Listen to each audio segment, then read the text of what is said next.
Assalamualaikum warahmatullahi wabarakatuh. Halo adik-adik, bagaimana kabarnya? Semoga selalu diberikan kesehatan oleh Allah Subhanahu wa Ta'ala. Jumpa kembali bersama Ustadz Wawan. Pada video kali ini kita akan belajar tentang anatomi pada mamalia, terutama anatomi pada sapi. Oke, langsung saja kita simak video berikut. Anatomi dan fungsi organ pencernaan sapi atau hewan ruminansia. Anatomi adalah cabang dari biologi yang mempelajari struktur dan organisasi dari bagian-bagian tubuh makhluk hidup yang saling berhubungan satu dengan yang lainnya. Kemudian sistem pencernaan. Sistem pencernaan adalah serangkaian jaringan organ yang bekerja untuk mencerna suatu makanan.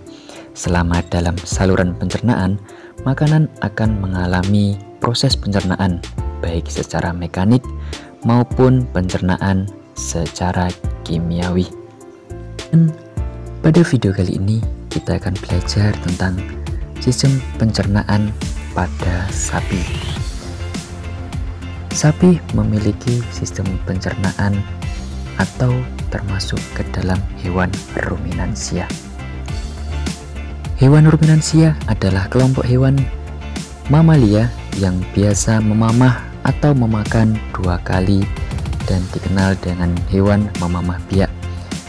Jadi hewan ruminansia adalah hewan yang memakan secara dua kali atau memamah secara dua kali. Contoh dari hewan ruminansia adalah sapi, kerbau, rusa, domba, kambing, dan kijang. Sistem pencernaan hewan ruminansia lebih kompleks dibanding pencernaan hewan lainnya. Pada hewan ruminansia terdapat 4 bagian lambung. Selain itu, pencernaan makanan pada hewan ruminansia dibantu oleh beberapa mikroba bakteri atau protozoa yang dapat membantu dalam mencerna rumput. Kemudian, bagian-bagian organ pencernaan sapi atau hewan ruminansia. Yang pertama ada rongga mulut, yang kedua esofagus, yang ketiga lambung, yang keempat usus halus, dan yang kelima anus.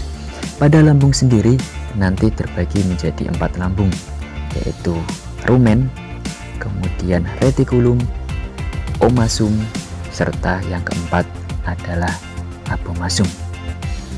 Yang pertama yaitu rongga mulut atau cavum oris. Rongga mulut berfungsi sebagai tempat masuknya makanan dan dimulainya proses pencernaan. Rahang hewan ruminansia dapat bergerak menyamping untuk menggiling makanan. Pada rongga mulut tersendiri terdapat 3 organ pencernaan. Yang pertama yaitu gigi, yang kedua lidah, dan yang ketiga adalah saliva. Gigi sendiri tersusun dari gigi seri dan gigi geraham. Gigi sapi atau gigi seri berguna untuk memotong makanan dan gigi geraham berfungsi untuk mengunyah makanan. Kemudian lidah. Lidah sapi berfungsi untuk merenggut atau mengambil makanan dan mendorong makanan yang sudah dikunyah untuk menuju ke dalam lambung. Yang ketiga yaitu saliva, merupakan cairan atau enzim khusus yang dihasilkan oleh kelenjar khusus pada sapi yang kemudian disalurkan ke dalam rongga mulut. Kemudian esofagus atau kerongkongan. Esofagus berfungsi sebagai jalur penghubung antara rongga mulut dengan lambung. Makanan hanya melewati esofagus tanpa melalui proses apapun. Jadi esofagus adalah jalan atau jalur penghubung antara rongga mulut dengan lambung. Esofagus sendiri biasanya berukuran sangat pendek, hanya sekitar 5 cm, tetapi mampu melebar menyesuaikan dengan ukuran dan tekstur dari makanan tersebut. Kemudian lambung. Makanan yang telah melewati esofagus kemudian akan masuk ke dalam lambung, di mana nantinya di lambung sendiri akan terjadi proses-proses pencernaan makanan, di mana lambung nanti terbagi menjadi 4, yaitu rumen, retikulum, omasum, dan apomasum. Yang pertama yaitu rumen. Tempat terjadinya pencernaan dengan bantuan mikroba atau bakteri. Nah, di sini di rumen itu makanan akan dicerna hingga menjadi bubur dengan gerakan mengaduk yang dilakukan oleh dinding rumen. Kemudian setelah dari rumen, makanan akan masuk ke dalam retikulum atau parut jala.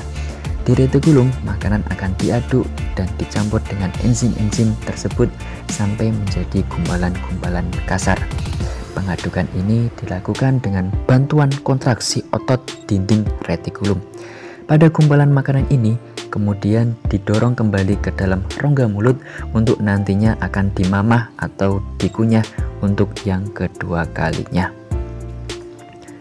Kemudian setelah dari mulut, makanan yang dikunyah dari mulut itu akan ditelan kembali, kemudian akan masuk ke dalam lambung omasum. Di dalam omasum, kelenjar enzim akan membantu menghaluskan makanan secara kimiawi.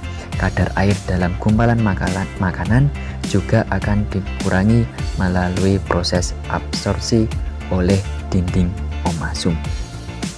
Yang keempat, setelah dari omasum akan masuk ke dalam apomasum.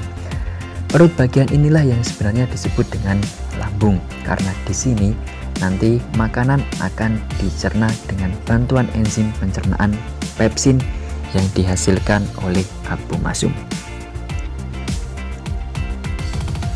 Setelah dari apomasum, makanan akan masuk ke dalam usus halus. Usus halus berfungsi untuk menyerap sari-sari makanan yang telah diproses di dalam lambung.